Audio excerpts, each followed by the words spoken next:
My name's Sheldon Livesay. I'm Ministry Director for One Accord Ministry.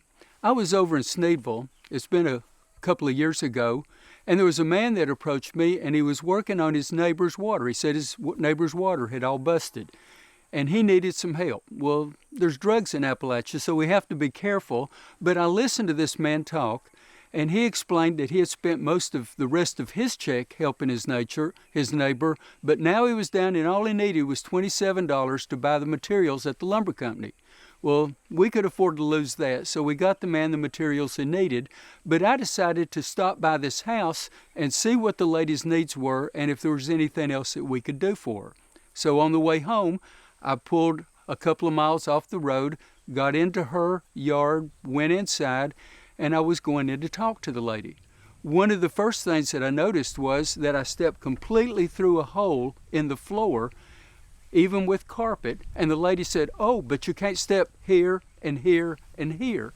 And I looked down and I could see the indentures, and yes, there were holes in the floor. But what I noticed even more than that was this was dead of winter, and everybody in the house had their coat on. They were cold, and the house was cold, and there wasn't any heat. So I asked the lady, "Is your heat broke?" And she said, "No, we don't heat." Well, see, that's not my world of reality. I said, "What do you mean you don't heat, ma'am?"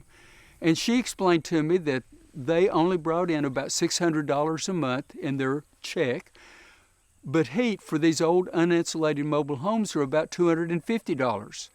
And so they just chose not to heat. That way they had their stove, they had the refrigerator, they had their lights. They just had to bundle up and cope with the situation that they were dealt. Now, our ministry was able to provide that family with a stove. We were able to go in the next year and repair their floor and do some other repair work for them.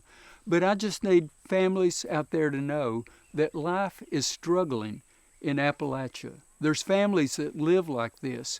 So your gifts and donations are turned into resources that help make life easier for families living like this in Appalachia. Thank you for your help.